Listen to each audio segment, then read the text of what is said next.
Hi friends, welcome back to my channel.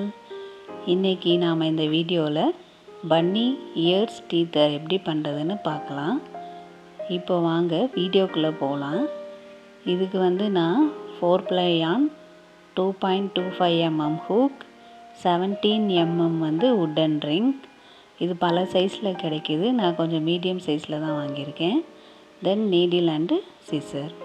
இப்போ வாங்க நம்ம எப்படி பண்ணுறதுன்னு பார்க்கலாம்.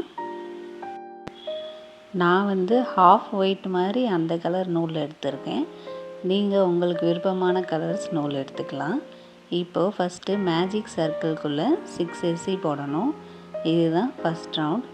6 எஸ்சி போட்டுட்டு நெக்ஸ்ட்டு நம்ம செகண்ட் ரவுண்டு பண்ணணும். செகண்ட் ரவுண்டு ஃபஸ்ட்டு ஸ்டிச்சுக்குள்ளே ஒரு எஸ்சி, தென் செகண்ட் ஸ்டிச்சுக்குள்ளே 2 எஸ்சி, ஒரு எஸ்சி ஒரு இன்க்ரீஸ், இந்த மாதிரி 3 டைம்ஸ் பண்ணணும் இந்த ரவுண்டில். ஸோ டோட்டலாக 9 எஸ்சி வரும். இப்போது நெக்ஸ்ட்டு செகண்ட் ரவுண்ட் முடிச்சுட்டு தேர்ட் ரவுண்ட் எப்படி பண்ணுறதுன்னு பார்க்கலாம். ஃபஸ்ட்டு 2 ஸ்டிச்சஸ்க்குள்ளே ஒவ்வொரு எஸ்சி போட்டுக்கோங்க. தென் நெக்ஸ்ட்டு தேர்டு ஸ்டிச்சுக்குள்ளே 2 எஸ்சி, 2 எஸ்சி ஒரு இன்க்ரீஸ், இந்த மாதிரி 3 டைம்ஸ் பண்ணணும். ஸோ தேர்ட் ரவுண்டில் நமக்கு 12 எஸ்சி வரும். இப்போ தேர்ட் ரவுண்ட் முடிச்சுட்டு நெக்ஸ்ட்டு ஃபோர்த் ரவுண்ட் எப்படி பண்ணுறதுன்னு பார்க்கலாம்.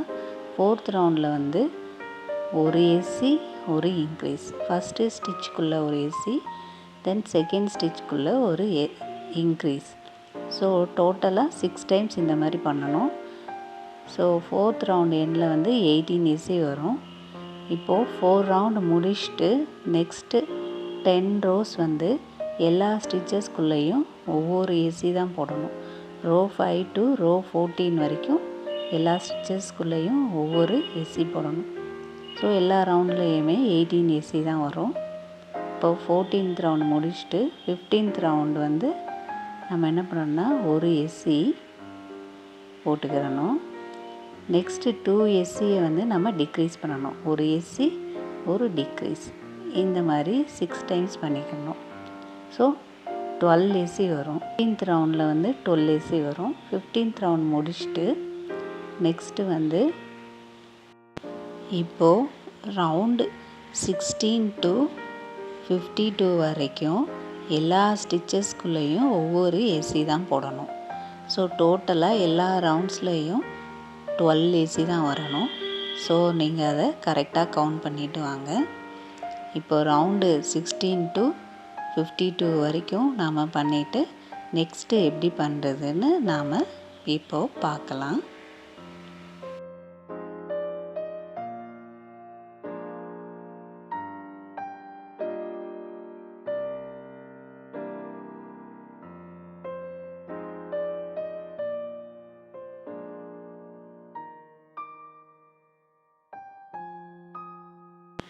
இப்போது நம்ம ரவுண்டு 52 வரை செஞ்சு முடிச்சிட்டோம். நெக்ஸ்ட்டு ரவுண்டு 53 ஃபஸ்ட்டு ஸ்டிச்சுக்குள்ளே ஒரு எஸ்சி, தென் செகண்ட் ஸ்டிச்சுக்குள்ளே ஒரு இன்க்ரீஸ், இதே மாதிரி 6 டைம்ஸ் செய்யணும். ஸோ அகைன் டோட்டலாக 18 எஸ்சி வந்துடும். ஒரு எஸ்சி ஒரு இன்க்ரீஸ், இதே மாதிரி 6 டைம்ஸ் செய்யணும். இப்போது ரவுண்டு 53 செஞ்சு முடிச்சுட்டு நெக்ஸ்ட்டு 10 ரோஸ் நம்ம எல்லா ஸ்டிச்சஸ்குள்ளேயும் ஒவ்வொரு எஸ்சி தான் போடணும். ரவுண்டு 54 to ரவுண்ட் 63 வரை எல்லா ஸ்டிச்சஸ்குள்ளேயும் ஒவ்வொரு எஸ்சி தான் போடணும். ஸோ இந்த ரவுண்ட்ஸில் எல்லாத்துலேயும் 18 எஸ்சி தான் வரணும். இப்போ நம்ம 63 ரவுண்ட் செஞ்சுட்டு நெக்ஸ்ட்டு நம்ம எப்படி பண்ணுறதுன்னு பார்க்கலாம். இப்போ ரோ 63 முடிச்சுட்டு ரோ 64 வந்தாச்சு. நாம் இப்போ என்ன பண்ணணும்னா ஒரு எஸ்சி ஒரு டிக்ரீஸ், இதே மாதிரி 6 டைம்ஸ் செய்யணும். ஒரு எஸ்சி ஒரு டிக்ரீஸ். ஸோ ரோ 64ல் 12 எஸ்சி வரும். நெக்ஸ்ட்டு ரோ 64 முடிச்சுட்டு ரோ 65 2 எஸ்சி ஒரு டிக்ரீஸ், ஃபஸ்ட்டு 2 ஸ்டிச்சஸ்க்குள்ளே ஒவ்வொரு எஸ்சி, அப்புறம் ஒரு டிக்ரீஸ், இந்த மாதிரி 3 டைம்ஸ் பண்ணணும். ஸோ ரோ 65ல் வந்து 9 ஏசி வரும் டோட்டலாக. இப்போ ரோ 65 முடிச்சுட்டு நெக்ஸ்ட்டு ரோ 66 வந்து எப்படி பண்ணுறதுன்னு பார்க்கலாம்.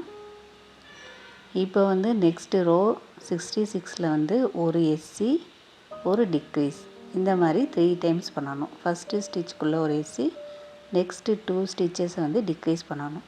ஸோ டோட்டலாக 6 எஸ்சி வரும் இந்த ரோவில். தென் முடிச்சுட்டு கொஞ்சம் நூல் விட்டு கட் பண்ணிக்கோங்க. தென் வந்து அந்த ஹோலை வந்து க்ளோஸ் பண்ணிக்கணும், நீடில் வச்சு க்ளோஸ் பண்ணிக்கணும். இப்போ வந்து நம்ம இந்த லாஸ்ட் ரோ வந்து ஸ்லிப் ஸ்டிச் போட்டு அப்புறம் ஒரு செயின் போட்டு நூலை கட் பண்ணி விட்டுறணும். அப்புறம் வந்து நீடில் வச்சு அந்த ஹோல் வந்து க்ளோஸ் பண்ணிடணும். இப்போது நெக்ஸ்ட்டு வந்து நம்ம என்ன பண்ணுறதுன்னு பார்க்கலாம்.